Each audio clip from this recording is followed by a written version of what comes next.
Welcome to Two Balls and a Mic. Today we have an incredibly special interview. We have the great coach, goalkeeping coach for San Diego Loyal. He's also a local San Diegan, up from the 760, down here from the 619. We're going to go ahead and say thank you for your time and welcome Coach Matt Hall, goalkeeping coach for San Diego Loyal. How are you? I'm great. Thanks for having me, guys. Oh man, so this is a little bit of a podcast in the making here in San Diego. Obviously you were on with the Loyal Locals podcast, and maybe not necessarily a bone to start off, but hi, I'm Tony, and I'm the one that that they were talking about maybe having on some sort of tryouts, but I'm pretty sure you thought it was like a camera guy, like some other guy, not necessarily me. And I'm just gonna come out with it. Matt, what are my chances, Coach Matt? I'm already running laps. I'm not sure. I need to train you first. So I think we need to get down and have a full scale evaluation, and then I think I can give you a pretty good idea of where you stand.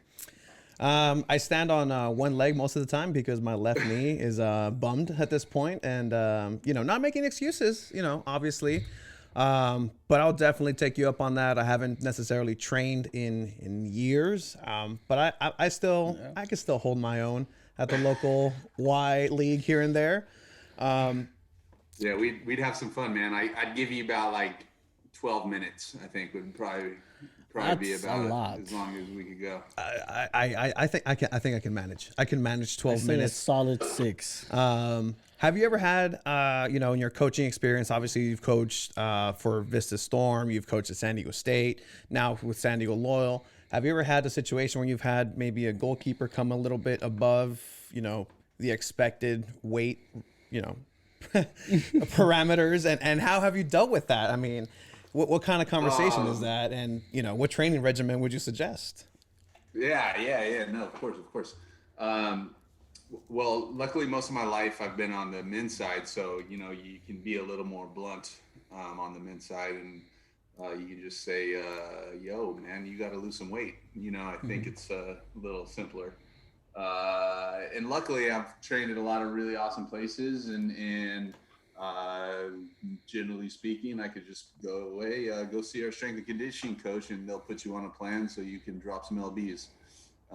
So it's been spoiled in that regard. But generally speaking, our players come in pretty fit, so I don't have too much history with that. Hey, more to improve on my part, right?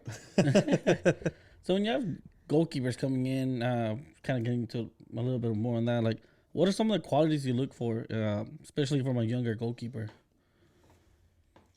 Yeah. I think the biggest thing is, obviously there's physical components, right, that goalkeepers have to have. And that's not necessarily height, it's just really their athletic ability just as a baseline. They need to be able to physically compete at whatever level I'm looking at them for.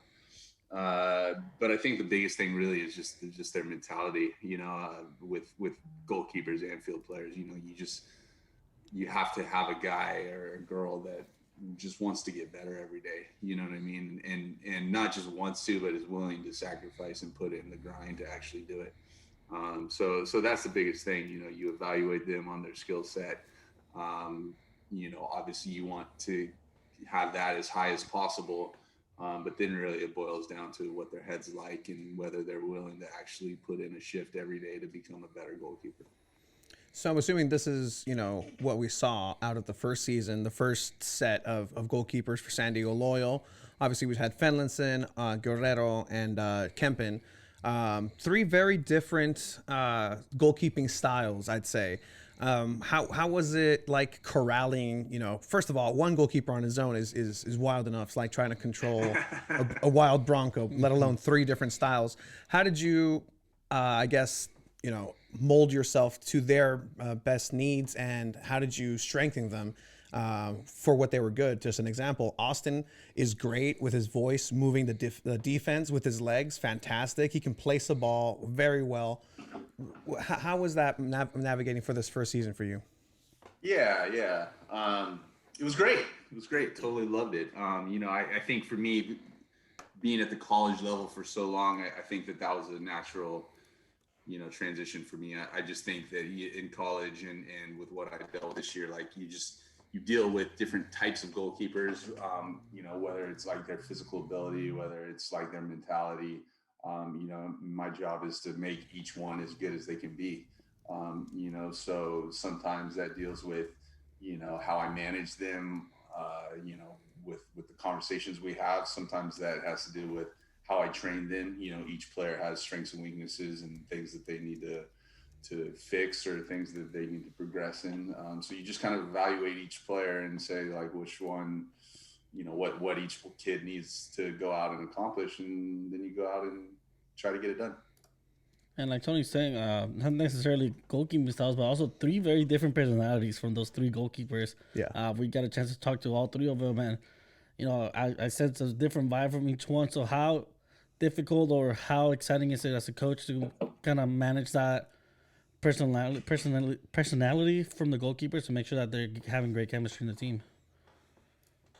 Yeah. It wasn't, that's just kind of the nature of managing in general, and you look at my job as like a smaller section of what you talk about as a manager holistically. Like our job is to manage each personality. And you're right, they were all totally different personalities. But the reality is, and this is why it's always going to work, is that they were all really awesome human beings, and they all worked hard and they all supported each other. So the culture was really positive, so despite the fact that they were different in personality, they all had the same, philosophy, and they all had the same belief structure, and they all had the same work ethic. So, you get a group like that, and you go to work every day, and you create a pretty positive culture. And this year was pretty good. What would you say would be the one, excuse me, underlying coaching factor that you would say that you would want to instill with everybody you coach, whether it's professional all the way down to the amateur leagues, collegiately? What is one thing that you hope that your players will at least take from you across the board? Yeah. That's an interesting question. That's a very it's very deep and philosophical. It's inside baseball here. We love it. So without thinking a ton about it, I just always try to create an environment with my teams that is really culture driven and really teamwork oriented. I just want them to understand that whether you're the 1, the 2, or the 3, like we all need each other. We all need to work together in a positive environment. And you need to support each other, and that's something that just really is the most significant piece for me, because, we have to work together every day, and we have to see each other, and if the support system isn't right, and if they don't have the right attitude towards each other, it becomes a bad work environment, and for me, if I can do anything for them, it's just to try to do everything I can to create a positive work environment so they can enjoy going to practice every day. And obviously right now there's a lot of hype over any player that San Diego Loyal is getting, and right now it's a lot of hype over Trey. So how excited are you to work with him, and what are your expectations for him for this season? Young talent, man. I don't know that I've, expectations, that's kind of a dangerous word sometimes. I guess my expectations are that he's going to come to work every day and get better and continue the culture of, being in a positive environment and supporting each other, and his potential is through the roof. And to be honest, like his skill set is very special. I've talked to him a few times. He's got a great mentality, great attitude. And if he shows up to work every day and does the job and really kind of works on getting better, and obviously I have to do my job as well. The kid's got a tremendous ability to play at a really high level. So, So that's the exciting piece for all of us, is what Trey could become, but it's really up to Trey and his attitude and mentality to get there. I mean, if he needs to sit back behind a couple of experienced goalkeepers, I know, there's this open tryouts. We're talking about me coming back. So, young 21-year-old can learn a lot from like a Ryan Fitzpatrick, such as myself in the goalkeeping area. But as far as you were formerly geared towards being a history teacher, correct? Do you ever use any type of history knowledge, the art of war, Sun Tzu, or anything to your advantage? Some good old speeches from back in the day to rile up the troops, or have you ever had to use your skills in such a way that translate into soccer? Oh, that's hilarious. No, well done with your research, by the way. That's pretty interesting that you know that. Only the best. So, to be honest, like sometimes I'll use like anecdotes from history, or just things outside of soccer to put things in perspective. Because sometimes you get wrapped up in the soccer world and everything's like just intense and so much pressure, and sometimes it's good for them to take a step outside of soccer and just kind of look at something else in a different picture. So if anything, it wouldn't be to rally the troops or to do anything like that. It would be just to like kind of step outside their bubble and just kind of decompress and maybe get them to just maybe relax and think about other things other than soccer, which I think is just a good escape mechanism for them sometimes to be able to step outside of that. So I like to use it more for diffusing stress more than anything. What's your favorite thing to research upon in the history wise? So my minor was in American Indian Studies. So I did a lot of research on Native Americans and their impact on modern U.S. culture. So that was my focus. But I loved European history during the World War II era. But for me, the whole cultural dynamic of Native Americans and what they were in the United States is always fascinating to me. Fun fact: I attend San Diego State here. I like to attend in person, so we'll see where that goes. But they actually had a really interesting Native American and Indigenous conference, the first of its kind on a campus not too long ago. Fantastic. I don't know if you had a chance to look at that. I would highly recommend looking into it. But definitely, you had a question about. Yeah. So, what is it like for you to be intertwined in the growth of soccer here in San Diego? Like for you personally, being from San Diego, just growing up 760, all right. Rey Mysterio's Rey Mysterio's finishing move is not called the 760. It's called the 619. Just saying. Yeah, well, when I was young, I probably would have gone after that. But like now that I'm older, like I'm more inclusive. So okay. I love 619. I love 858. I'll always rep 760. Now they got 442. I don't know what that's all about. Yeah, let's just direct our to that way. 442. But for me, I mean, without getting too deep, like soccer is and always has been the most positive influence on my life, and that's why I'm involved with it, and that's what matters to me is not necessarily, winning every single game or anything like that, or creating the most beautiful soccer you've ever seen. It's more that it's just an opportunity for me to use soccer to help people get better and to provide opportunity that they wouldn't have without soccer. So that to me is the biggest piece, and being able to do that in San Diego, where I grew up, and at Vista Storm, where I started as a youth player, is something that I don't take lightly. And this San Diego Loyal project coming up, Loyal Select. Obviously, you're heading Loyal Select, spearheading I would say the most important soccer project in the youth to come out, because it doesn't seem to be exclusive to any other existing clubs, and instead it's the opposite. They're they're letting all the kids play where they feel comfortable, they can develop, and then have the opportunity to still have a chance to become a professional here in your own town in San Diego. How important was that to make sure that that was included, to make sure that the kids were able to still play with their native clubs?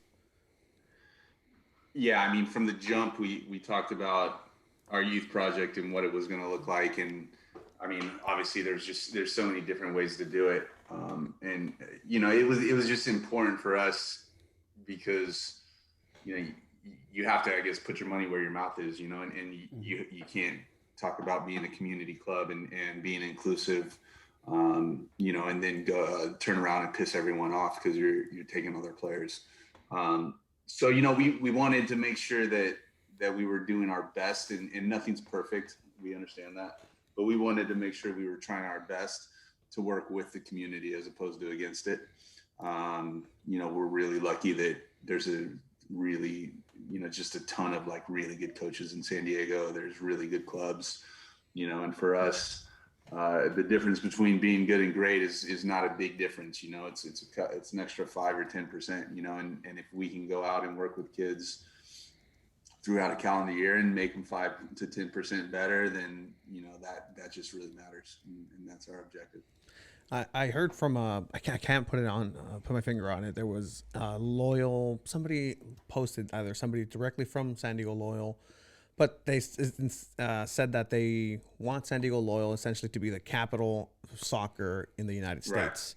Right. I'm not too sure where I saw that, but it comes from official sources. Is that viable? Is that the goal? Because honestly, look, I've been in this area. I played mostly in Tijuana, and I played here a little bit for the Aztecs here in South Bay, and I guess surf a little bit. They try to get me with some new gloves and shoes, and my dad was like, no. But it's incredible the growth that's been happening with the sport in this region. And the potential has always been there. And let's not cry over spilled milk and why it took so long, but it's here. It's I don't even know, man. Like, what do you think of this? It's actually happening. Like, it's incredible. Like that. Yeah. It's a possibility to have this be the mecca of soccer here in the United States. And do you really think that's possible with everything happening right now? Of course. You know, it's a conversation we've had, you know, being the soccer capital of the United States, and we all believe it. And there's a ton of talent here. And whether we reach that goal or achieve that goal, you know, regardless, we're going to still put ourselves in our county on a platform to show United States and that we can be great, you know, and that's really just as simple as it gets. And if we can go out and make our soccer players better and make our community better, and turn some heads, then that's great. But to all of us, the biggest thing is the individual and just the opportunity to help individual players and individual families. You know, and that's going to be where the process starts, and that's the most important piece, you know. So if we end up becoming the soccer capital of the country, that's awesome. But even if we don't, we're going to impact hundreds and thousands of lives and just really go about really trying to help as many people as we can. No, I think it's great. And by the way, you must have been a much better player than me because I was never bribed with anything to go to any club. Look, and it's one of those life lessons that I always thank my dad for. It's you know, he always said, you know, you play for it because you love the sport and not because of any type of necessarily bribes or shiny shoes. And as a goalkeeper, I always love playing on the worst teams only because you get the most work, and so it's the most fun. But in any case, no, it's really great opportunity. Not just for what I like. It's San Diego. It's not just 760, not just 619. Yeah, we'll include the 442s if we have to. But hey, we're all gonna go ahead and be part of it. And it's great because I've talked to Tony about it before, and I think a lot of the reasons why a lot of high school level players that are really good don't pursue soccer after is just because there's really nothing after here professionally in San Diego. And now that Loyal's here and that this project's coming up, I think we're about to find some great talent coming out of the 619, all the area codes that you want to say from San Diego. So it's super exciting. Yeah, and for us, I mean, even if the end game is not them playing for Loyal, we being a professional soccer player is obviously you have to be talented and you have to have the ability. But if we can teach them how to act like a professional and to manage themselves like a professional and eat properly and to do the things off the field that matter and to train with good habits. Maybe it's them being a pro somewhere else, and for us, that's an awesome thing as well, and obviously we'd love to train a bunch of kids and have them all sign with Loyal first team. But that's not a reality. And maybe some of them go on and play other places and we'll be just as proud of that as well. By any chance, during your time at San Diego State, were you there when Joe Corona passed by? And if so, I went to high school with him around that time. Sweetwater, huh? Yep, Sweetwater High School. And he was CIF champion 2008, 2009. One of those. I was at that game. Were you in goal for that game? No. See, at that time, I couldn't play over here in the States any sport because I was in a couple teams in TJ when Cholos was starting. That was quote unquote my prime. Sad, but I always wanted to, and it's one of those things where I look at him, and I could point out a dozen players in Mexico that I would say were more talented and whatnot, but he worked hard on it, and he went to San Diego State, and he was seen by the right people, and he was you could tell me better than anybody that you were there. What was that step that he took, and what steps did he take that anybody else can do and replicate to get to that level? We have a lot of listeners. We actually partner with Sweetwater High School Soccer, and we have listeners who are actively playing not right now, in the Sweetwater district and playing, here with Rebels in their local clubs. What would you tell them to do to replicate in order to follow up those steps? Because it's possible. First of all, Joey Corona is an amazing human being. I want to say that publicly. I'm not sure how many people actually know him, but what he's gotten and what he's received can happen to a better person. That CIF final game was actually the first time I ever saw him play. And he was still uncommitted at that point as a senior in March or April, whenever CIF finals are. So, his path is really a unique one, to be honest. And I don't know that many people could replicate it. And I don't want to diffuse hope or anything like that. But, he's just the type of player that you don't really know how special he is until you actually work with him and until you actually see him on a day-to-day basis to see what his habits are. The kid had an unreal engine. Like, he can just run forever. But he was just really serious about his game, and he actually left San Diego State after his freshman year and just took a leap of faith, and he moved to Mexico, and he paid his dues. He played a lower division, got into the right situation with Cholos. And next thing, he's playing in the top division in Mexico and playing for the U.S. national team. But it once again, it derives from having a natural skill set, a natural innate ability, because the kid's engine is very special. And then it's really about his mentality and attitude to hone that and to, work hard every day and become better and become better. I mean, if you saw him play with the Nomads when he was 15, there's very few people that would say, yeah, that kid's going to be on the national team one day. He just was not, he was an unassuming player at that point in his career. He was good, but, he certainly wasn't the best player in San Diego. And, he dove into the professional game. He worked hard every day. He got out of his comfort zone by going to Mexico and playing. And he put himself, like, timing is everything. Mm-hmm. The fact that the timing of his career is absolutely perfect for him to be successful. Yeah, so what would you say to young players who think college soccer may not be important to make it into the professional level? Ooh, that's a doozy. I would say that there's so many paths to becoming a professional soccer player.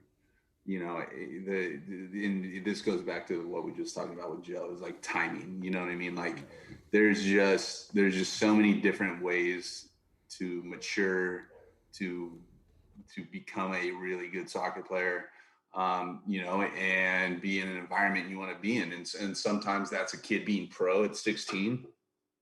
Sometimes that's a kid going to college for 2 years. Sometimes it's a kid going to college for 4 years.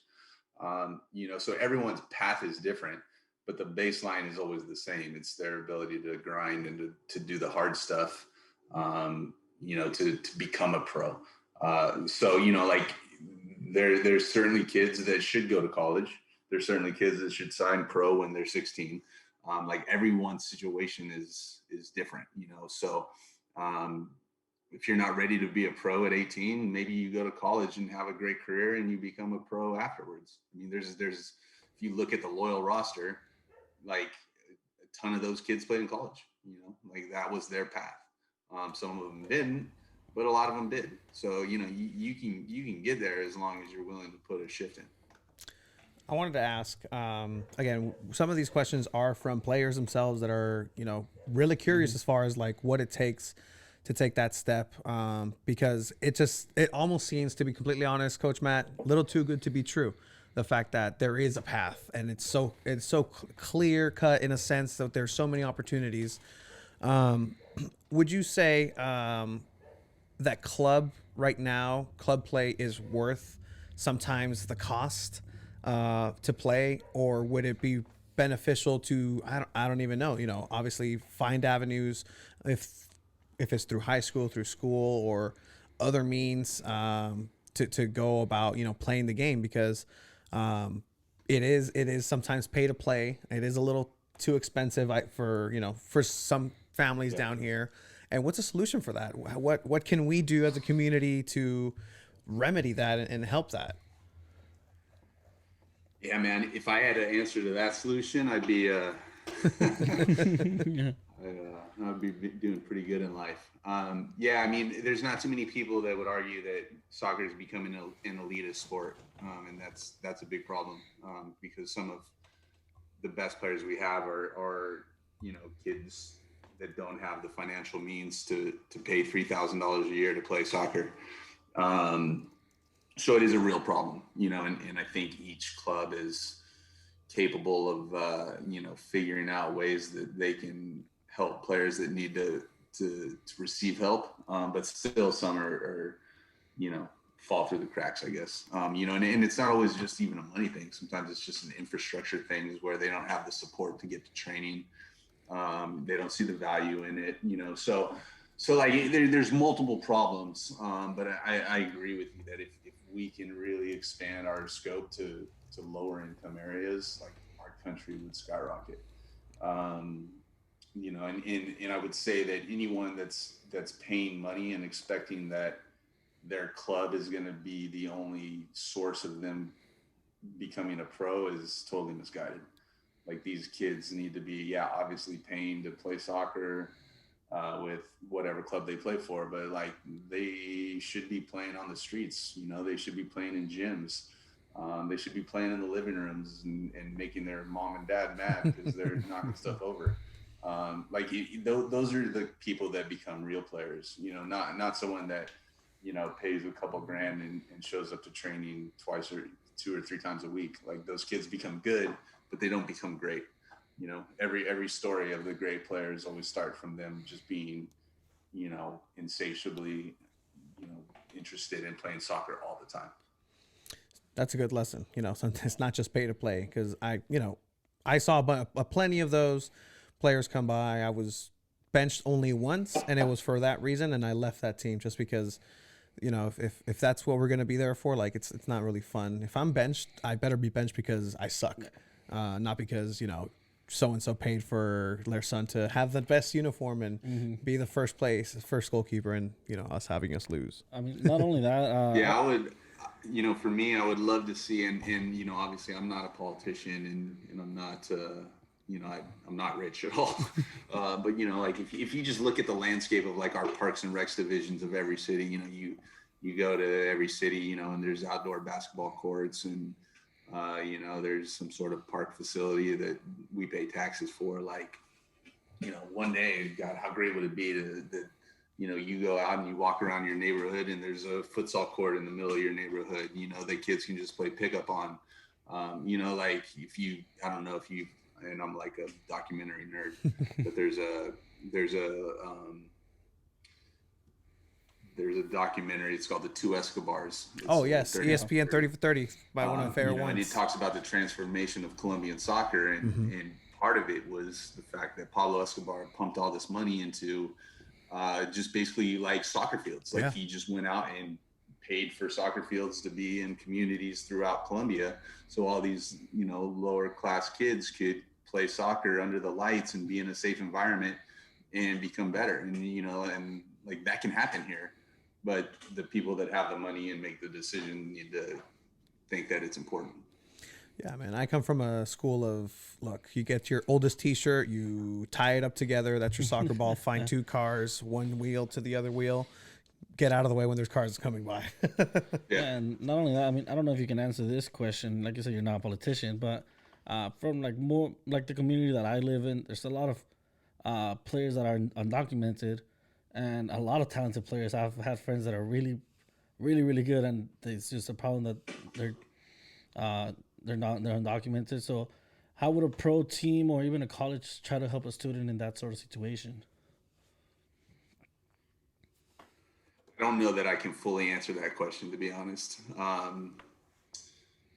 You know, to be honest, that's probably out of my scope, and Yeah. I actually wouldn't want to like misguide anyone, to be honest. So 100%. No worries. I'm not sure. Even at San Diego State for 20 years, you know, when we would deal with recruiting undocumented citizens, it wasn't necessarily a problem for us. We could get them into school.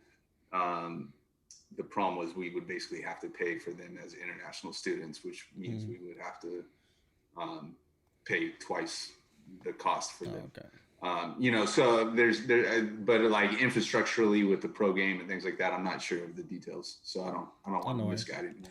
No, definitely. And then I want to just say, obviously, this latest season of San Diego Loyal, obviously had a couple of social justice initiatives and movements happening. Like you said, you coach pretty much every division. You know, you go from youth to professional in any given week. Do the youth players, do you talk about this? Have they asked you like, hey, what's going on at your job? You know, we saw you in the camera, or, you know, we know you work there. Or do you intentionally go out of your way and say, hey guys, these are some things that have been happening on the field. Let's go ahead and talk about it. How have you approached this? Yeah, a little of both. You know, like I don't know if you guys have been to Vista, but the kids in Vista are probably more apt to watch Cholos than they are to watch Loyal. So they don't necessarily know everything going on. But there are people that you know are aware of the movements. You know, and for me, you know, if nothing else, soccer is provided to young people as an avenue for them to become better people, not necessarily better soccer players.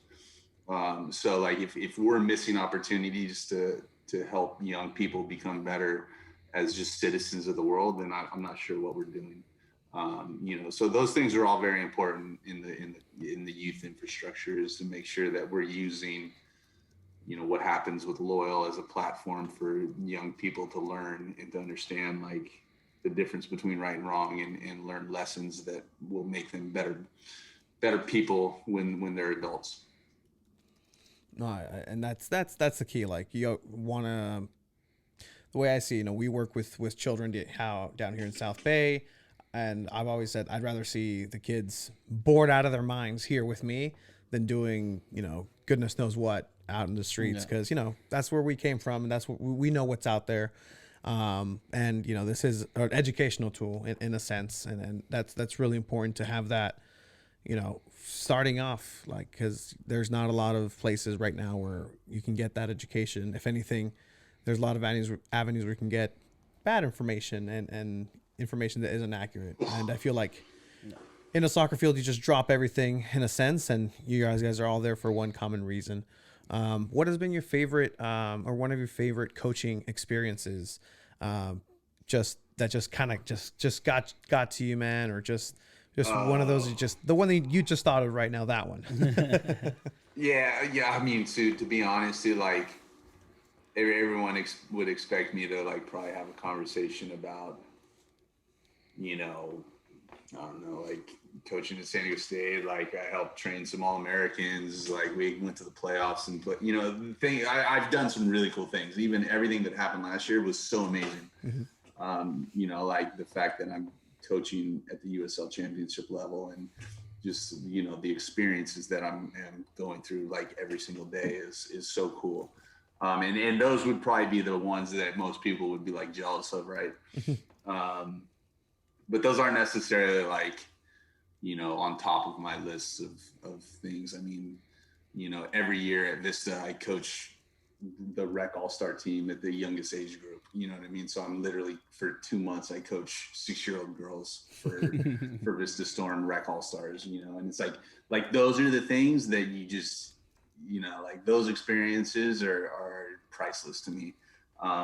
With Vista, I run a program that's called Top Soccer. And it's a soccer program hosted by Cal South that's catering towards physically and mentally disabled players. So once a week I run a clinic with Top Soccer, and there's about 20 players, and we go out there and just have like the funnest hour you can imagine. And you know, you could come out to that session and it really puts things in perspective. So, you know, there's a lot of things that I do that are really cool and neat. And like I train, you know, like professional goalies, and, you know, like that's, dude, I'm so stoked on that.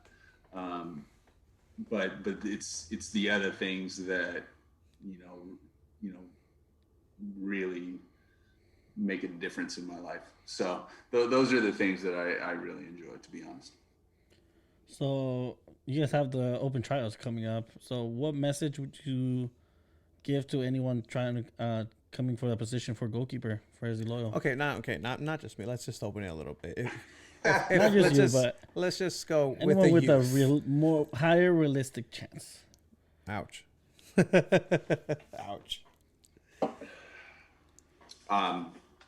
So is this directly towards your co-host? No, is that who I'm talking to right now? Anyone that actually wants to. Actually, okay. That's more fit. Let's word it for the this way. position. If I'm a youth, say a senior in high school at this point, I'm already upset. There's no prom, there's no grad night, there's no graduation. But I have this to look forward to. There's a chance that I might be able to play for Loyal in the Loyal Select program, or even later for the tryouts. What would you say to that student who's on the fence saying, should I go out for it? Should I? And if they do, what should they expect when they get out there?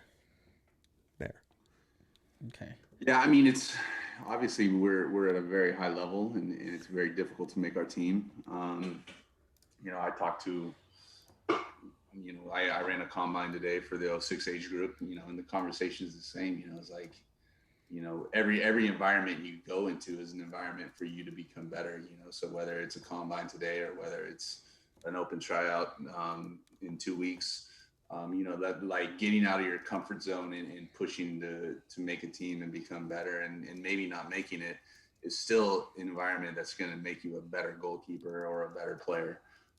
You know, so it's just about taking those experiences and compiling them and trying to continue to progress. So, you know, the trialists that show up, they may make the team, they may not make the team. But as long as they're learning from the environment and using it as a platform for them to progress and get better, then mission accomplished. 100%. So here's the thing, Matt. I need Tony for this podcast, and if he were to try out and somehow make the team, I don't know what I'm gonna do without him. So I need you if he does have a workout with you, I need you to kill all hopes and dreams of him becoming a goalkeeper ever, because I really do need him for this. Oh, We could definitely set up a 15-minute session where I kill his hopes and dreams. I love it. That could definitely happen. See, it's either that or that I'll mentality. even pay extra, man, for Menta- 10 minutes of higher intensity. Mentality just gonna click and just like it's gonna take over. Next time I talk to Matt, it's gonna be 60 pounds lighter. Spidey senses will come up for Tony I'm over gonna here. fit back into this Spider-Man jersey. But let's say in the grander scheme of things, obviously, you work day in day out in a pretty great office. And I've walked in a couple times. I was there the other day, and wow, it's impressive work being done there. What would you say that you see on the day in and day out basis that gives you hope that this project is heading to the right direction as far as being able to, Yeah. see it front row? Great question. I think there's several things. I mean, obviously you've been to the property. It's an amazing property. I mean, I go to work where they have a keg of Buena Vesa. I mean, that's pretty cool. Right? Had that was empty the other day. I was will it? My challenge bad. on that. Come on, guys. Still, okay. So yeah, that's never mind. But if you've been in there, like you know the culture, right? Like it's just such a cool place to work, and if you're in an environment where you genuinely look forward to going to work, gosh, that's just such a success, right? So the culture is really cool. The environment's amazing. They have a ton of people working there that are just really good people, and that's really what I want to do is go to the job every day where I like seeing people and they push me to get better. So that piece is just really important.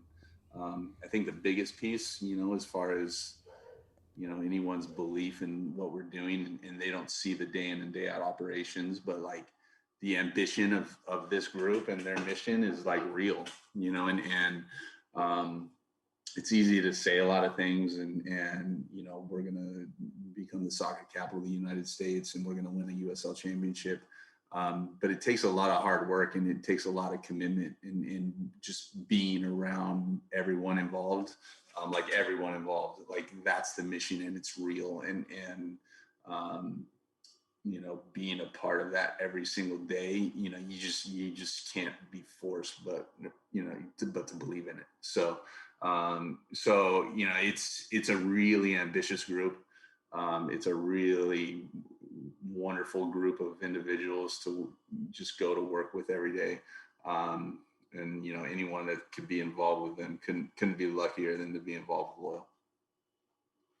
And I think what's great about the team and the office is you get to see a lot of fans come in, especially diehard fans like season ticket holders like Jerry, Tony, and a bunch of other people that just stop by. So how great is it to be able to interact with the fans on a day-to-day basis and just kind of chat with them whenever they do pop by?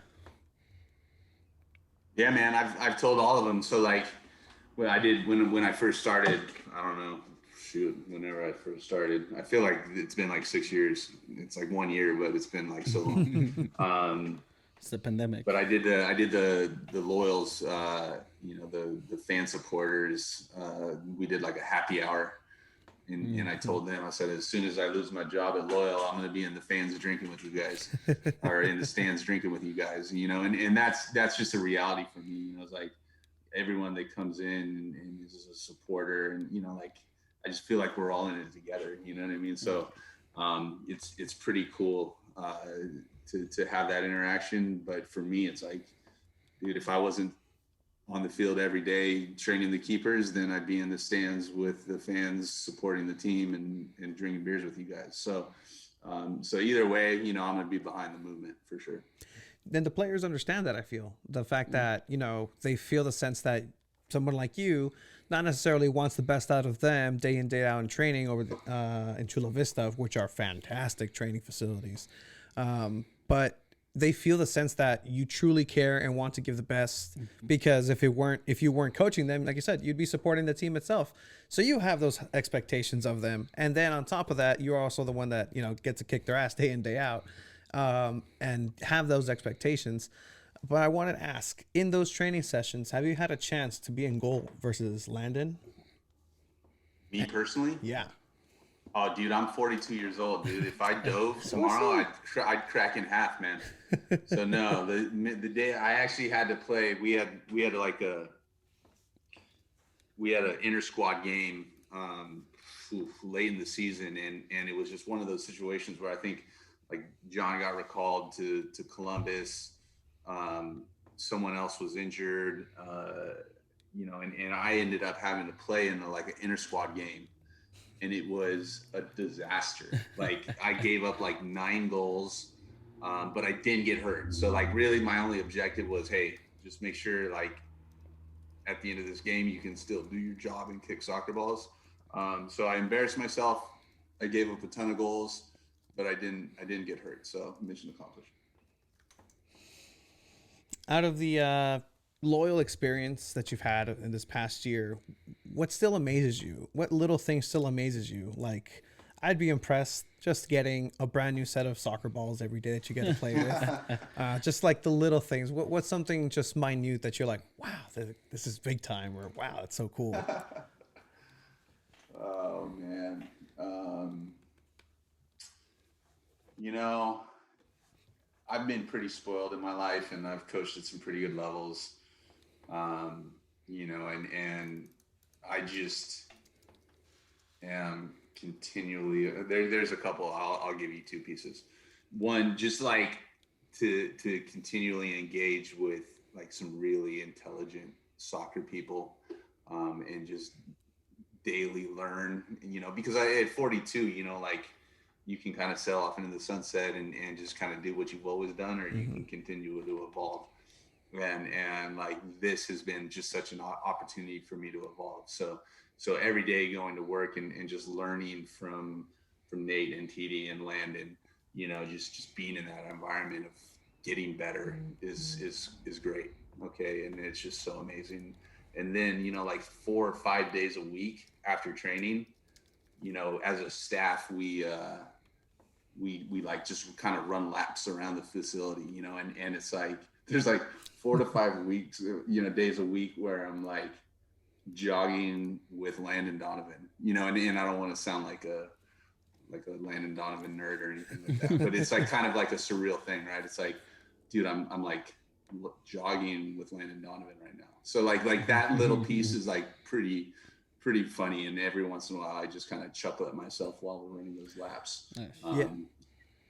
100%. I actually had, I've talked with a couple of people down at the office, and, they do cite their Landon experience where they're like, wow, I can't believe, Landon this and this. And I had it the other day when I was there, because I was sitting watching the Chelsea Spurs game, and then Landon comes out of his office, obviously in the middle of a busy day, and just stops by, just starts talking about tactics, just like everybody, like the guys. Oh, is Christian playing? Is this and this? I'm like, Christian? You mean Pulisic? You mean Captain America?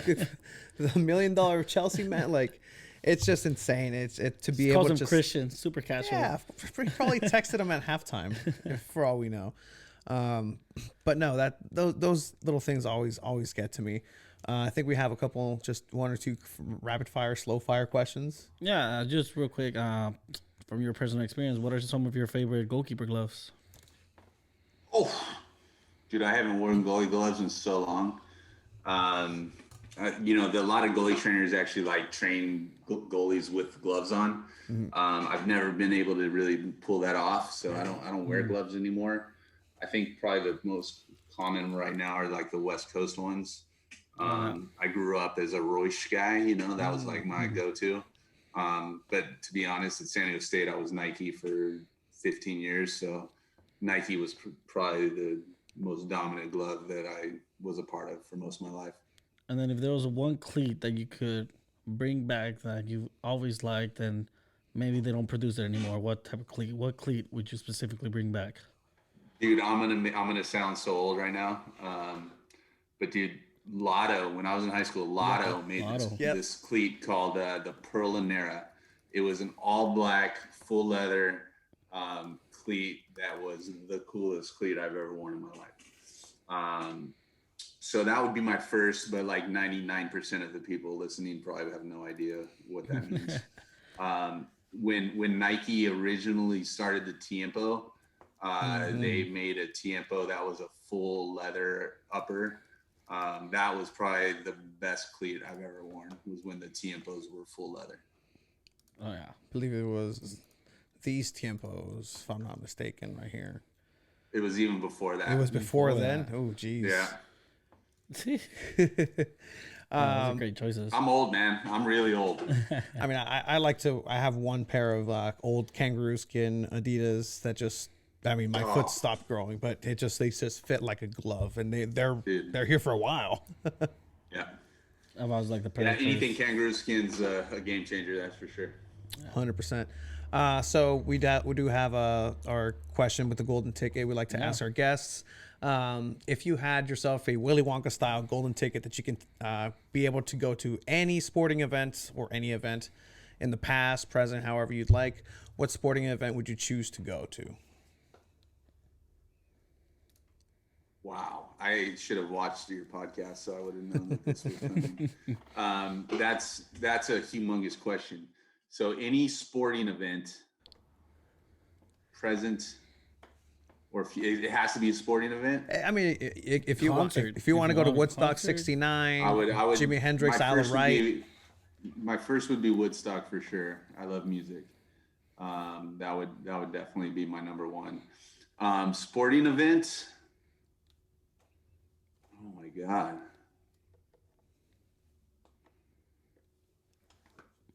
Probably, man, I don't know. Maybe, no, I don't know that I can even answer that. I mean, it would have to be something World Cup wise.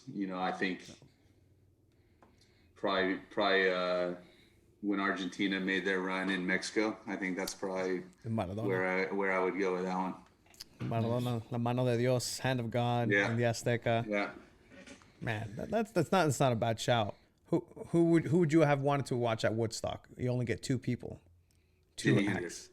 Jimi Hendrix with that national anthem, Little Wing, broke a string, and I believe Hey Joe.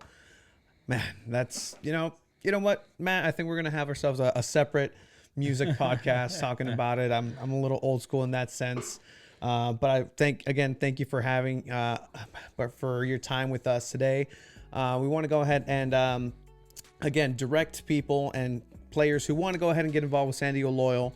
What would be the best way to do that with either Loyal Select or with the open tryouts? Of course. So open tryouts, everything's on our website. The open tryouts, I don't know how many more people they're accepting for those, to be honest, but I think people are being put on the wait list at this point. Mm-hmm. But it's all on the website. And then for Loyal Select, my email address is on the website, and just contact me directly. The more emails I get about Loyal Select, the better I feel about it. So if you have a player that you know of that is special and deserves something like this and some sort of opportunity, please email me. If you are a player that is interested and you have special traits, email me. Please, the more emails I get, the better. 100%. We want to go ahead and welcome, thank you once again for your time, and hopefully we get a lot of local talent and grow this project, because it is honestly a once in a lifetime opportunity, and it's something special being built here in our own city of San Diego. Once again, thank you, Coach Matt. Go ahead and stick around. We'll do a little follow-up interview. Again, thank you for that.